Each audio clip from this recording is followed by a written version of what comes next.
Good morning, dear student. Today we are going to start new poem, Summer Woods, written by Sarojini Naidu. You know very well Sarojini Naidu, Nightingale of India. Sarojini Naidu was born in 1879 and was died in 1949. She was born in Hyderabad, India, in highly educated Bengali family.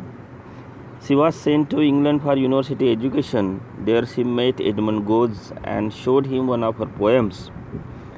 He encouraged her to write on Indian themes. Henceforth, she anchored her poetry in the culture of India. That was turning point. We have Toru Datta, Sarojini Naidu. The second phase, Toru Datta, we generally consider her as the writer belonging to first phase of Indian writing in English.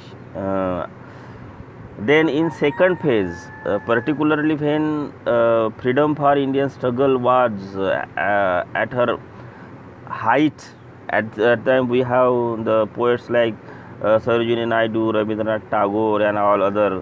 They were totally, we can say,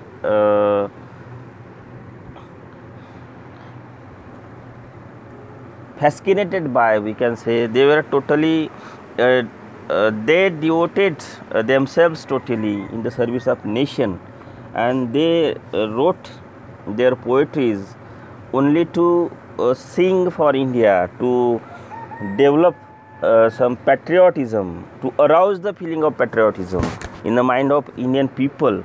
And one of them is Sarojini Naidu, and she was born in Hyderabad, and after getting education in Hyderabad, she was sent to England for university education, where she met Edmund Gosse and showed him her poetries, and he encouraged her, whatever you have to write, whether though it may be in foreign language, but matter should be your Indian. You should concentrate on Indian themes, and that was turning point.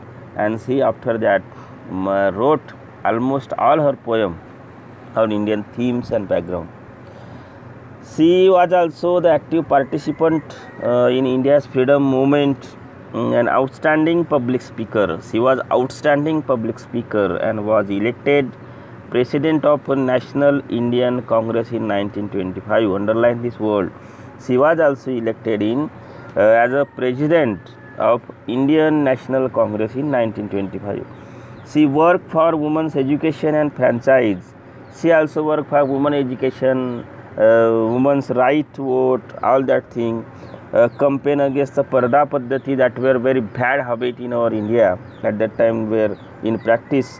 She became the governor of Uttar Pradesh in independent India. Naidu was recognized as a major poet with the publication of her first book of poetry, Golden Threshold. It was published in 1905. Mahatma Gandhi hailed her as Bharat Kokila. She was considered, she was hailed by Mahatma Gandhi as Nightingale of India, Gana Kokila. Her most welcome and most we can say the major work, that is Golden Threshold, which was published in 1905. And you should also underline this particular words, Golden Threshold. It is collection of poetry, first book of poetry of Sarojini Naidu.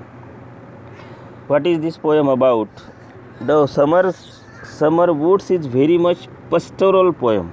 Pastoral poem means we have discussed this term in detail while discussing our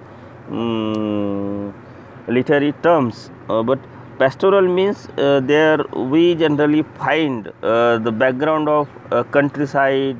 There are some we can say fields and hills and all that, forest, and very simple atmosphere of that rustic people.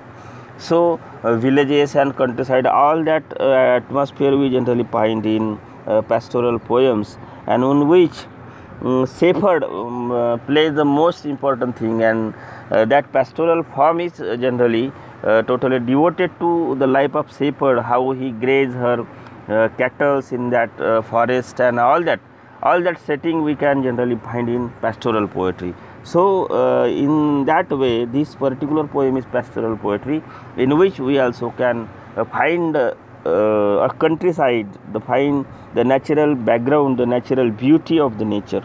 So Summer Woods is very much pastoral poem with the speaker tired of city life and longing for time in woods, glades and glens. So in this particular poem, speaker is very much tired of the city life. He just get bored in city life and try to rest for some time, try to spend some time for in woods, in glades. Glades mean open space in forest area, glens means valleys, all that.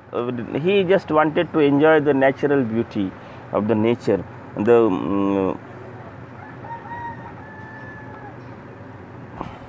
Then nature is evocatively described as being filled with color, beauty, music, unlike the city and affair of custom of men.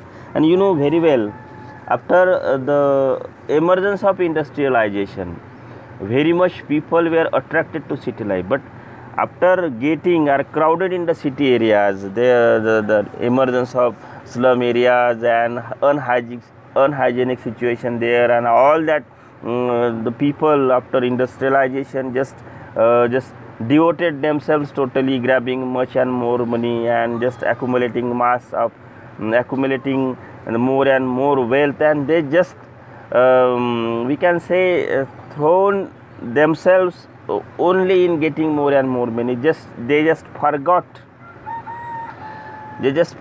the real happiness of human life. And that's why if we want to enjoy that, or if we want to experience that real happiness, we can find that real happiness, and that is only place, that is countryside.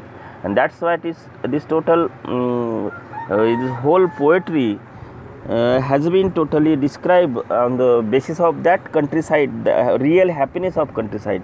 So we can consider this pastoral poem, and in which we find the colors, the beauty, music, unlike the city. And in city there is only greed, there is only wealth, there is only the engage. There people are just running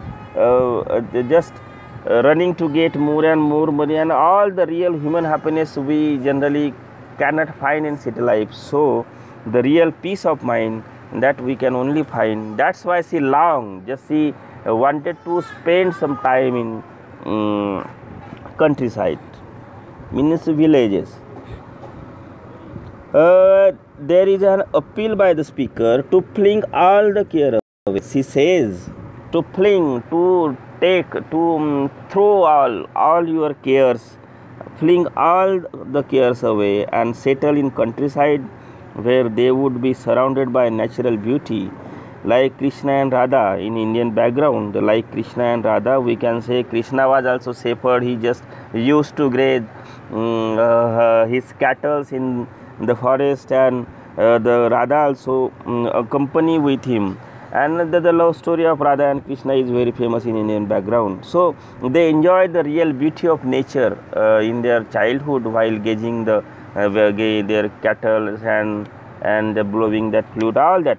So that real beauty we can find in the countryside. And like Radha and Krishna, they would be free to roam. To roam means to wander here and there. Relishing means enjoying the solitude. Solitude means just, we can say, silence found only in the deep blossoming wood. Solitude remaining the only loneliness. Solitude, loneliness. That real solitude, the real peace, the real happiness we can only generally find in countryside, in the forest. And Radha and Krishna, we have to enjoy that natural beauty, because we generally get bored in city life, because that boring, if we want to get some relaxation, or we want to get some we can say some type of enjoyment, the real happiness, we just want to move. We should move to countryside to enjoy that real beauty. So what this particular poem generally I'm going to read the original text of this particular poetry. Oh, I am tired of painted roofs and soft and silken floors, and long for wind-blown canopies of crimson gulmores. Oh, I am tired of strife and song and festivals and fame, and long to fly where cassia woods are breaking into flame. Love, come with me where quail all from flowering glade and glen, far from toil and weariness, the praise and prayers of men. Oh, let us fling all the care away and lie alone and dream, neath tangle, bob, termine, and mulberry and neem, and bind our brows with jasmine spray and play on cavern flute to wake a slumbering serpent king among the banyan roots, and roam at fall of eventide along the river bank, and bath in water lily pools where golden panthers drink. You and I together, love, in the deep blossoming woods, and greet with love-wise silence and gleaming solitude. Companions of the lustrous dawn, gay comrades of the night, like Krishna and like Radha, encompass with delight. It is a very beautiful poem. So in detail we will discuss this poem in next video. Until then, thank you. If you come across some queries, please let me know on our group.